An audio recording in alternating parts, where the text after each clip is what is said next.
orang. Ustaz, jilbab aja panjang ibu itu, tapi hati busuk namatilah. Na'udzubillah, tidak bisa kita. Tidak bisa menilai zahir. Ini urusan Allah. Kita hanya menilai yang terlihat, yang nampak, yang tampak, yang terlihat. Inilah yang jadi penilaian manusia. Dan Allah melihat hati kita, semua kita. Maka momen silaturahmi, momen benar-benar memaafkan semua kesalahan. Mungkin orang yang berbuat salah, pernah menzalimi kita, pernah menyakiti kita. Saat ketemu, lupakanlah semuanya. Saat kita memaafkan kesalahan orang, maka kesalahan kita akan dimaafkan oleh Allah Subhanahu.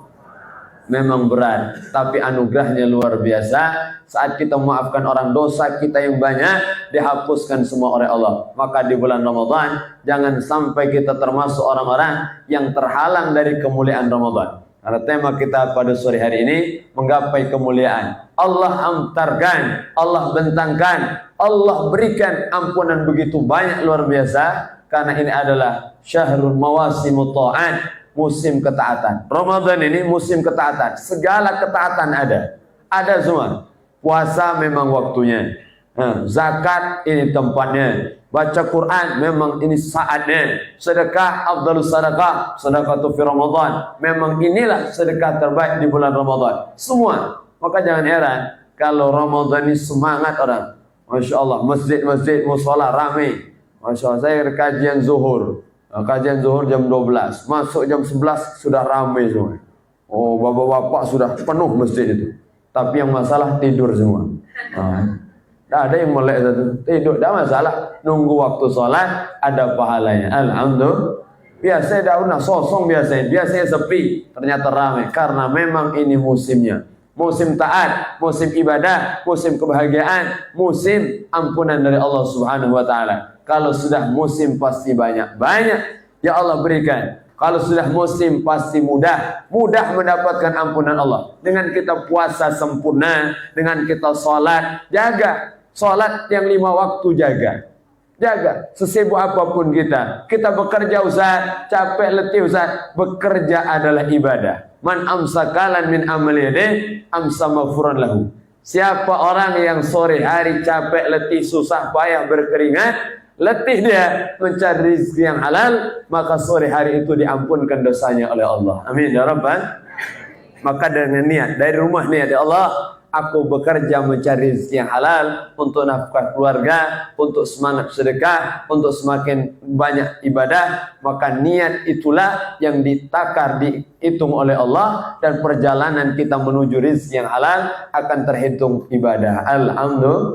Alhamdulillah. Maka niat dari rumah, niat untuk mencari kebaikan. Maka setiap aktivitas kita bisa bernilai ibadah. Saat kita beribadah, maka kita tidak akan mungkin meninggalkan perintah Allah. Jadi saat bekerja, tidak mungkin kita lalai dengan sholat. Tidak akan mungkin. Kenapa? Ini ibadah. Sholat ibadah. Maka jaga. Sholat kita tetap jaga yang 5 waktu. Kalau bisa tambah dengan yang sunnah, sholat raweh, berapapun yang kita bisa, sholat witir semampunya, baca Quran, ya yang kita bisa, yang bisa 1 juz, alhamdulillah. Tidak bisa 1 juz susah, repot, banyak gawi. Orang Palembang namanya.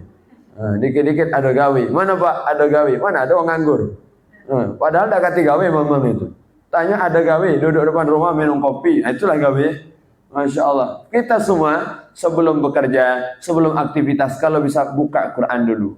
Buka Quran, bisa sejuz alhamdulillah. Tidak bisa Ustaz, setengah juz. 5 lembar. Tidak bisa juga 3 lembar. Tidak bisa 1 lembar jadilah. Tidak baca 1 lembar Ustaz, 1 ayat jadilah. Sebelum pergi ke kantor, sebelum pergi ke toko, sebelum pergi ke rumah sakit, Masya Allah, datang, buka dulu, baca 1 ayat. Bismillahirrahmanirrahim. Wadduha, sadaqallahul azim. Jadilah 1 ayat. 1 huruf itu 10 kebaikan. Memang ini mahal, luar biasa mahal. 1 huruf 10 kebaikan. Wadduha sudah berapa huruf? Tapi terkadang Allah tidak pilih kita. Ini masalah. Kadang kita tidak menyodorkan diri untuk dipilih oleh Allah, padahal Ramadan sudah Allah berikan kepada kita. Maka jangan sampai kita terhalang dari ampunan Allah, terhalang dari ridha Allah, terhalang dari anugerah istimewa yang Allah hantarkan di bulan suci Ramadan.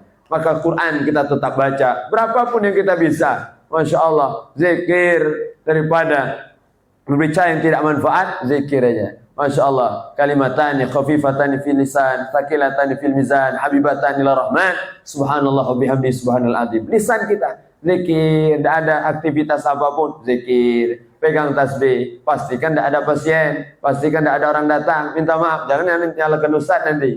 Ada orang tanya, Bu, mau berobat ruangan ini di mana? Subhanallah, subhanallah, subhanallah. Oh, jangan, nanti orang mau berobat, mati dulu kan deh. Masya Allah, maka ini penting. Pastikan tidak ada orang berzikir, Masya Allah. Daripada kita kadang minta maaf, kalau baca Quran berat, zikir berat, tapi kalau status lancar. Kita baca status orang ada 300 kawan di WA itu, semua dibaca kan. Sampai satu-satu di komen semua. Oh ini komen semua. Kalau zikir, kadang berat. Maka bisa kita pakai tasbih, zikir. Tidak mau Ustaz pakai tasbih, pakai kantor. Yang bencet-bencet itu.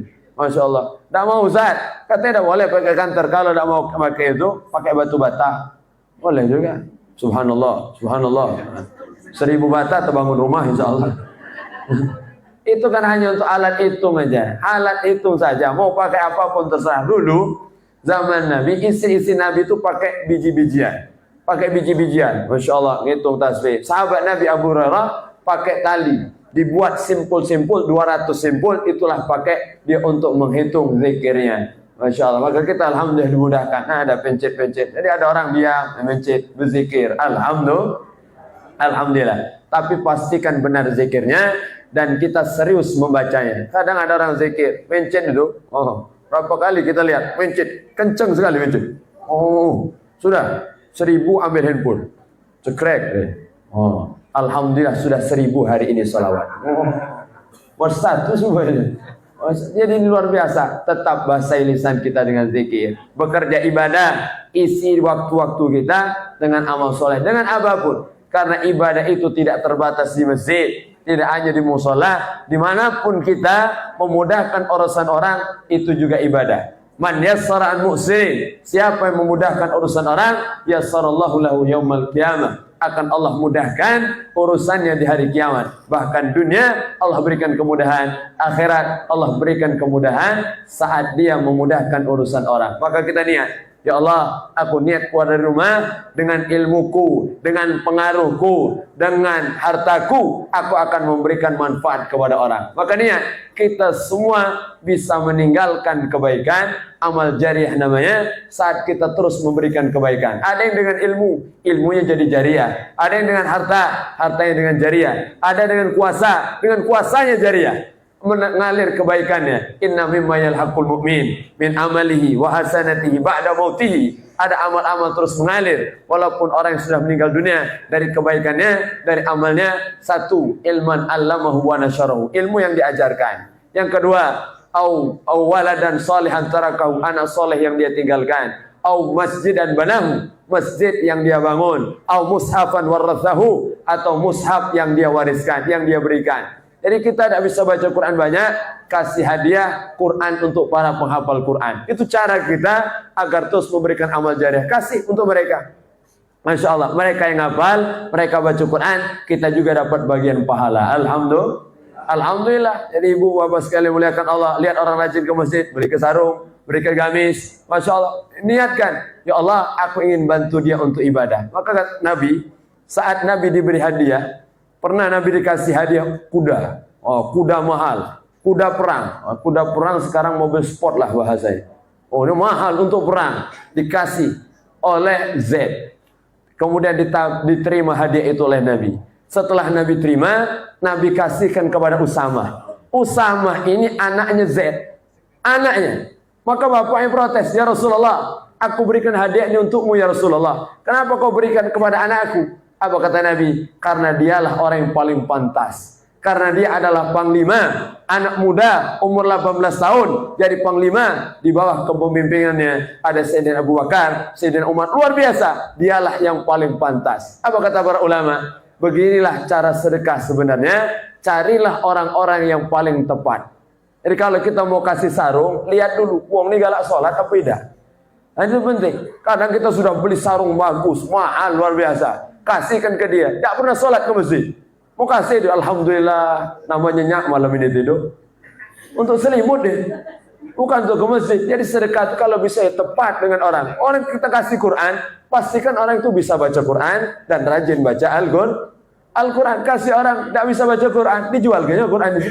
Masya Allah, wal hasil. Jadi ini penting. Berikan yang terbaik. Kalau kita tidak bisa ibadah, bantulah orang lain ibadah. Karena tidak terbatas, kita bisa menolong orang.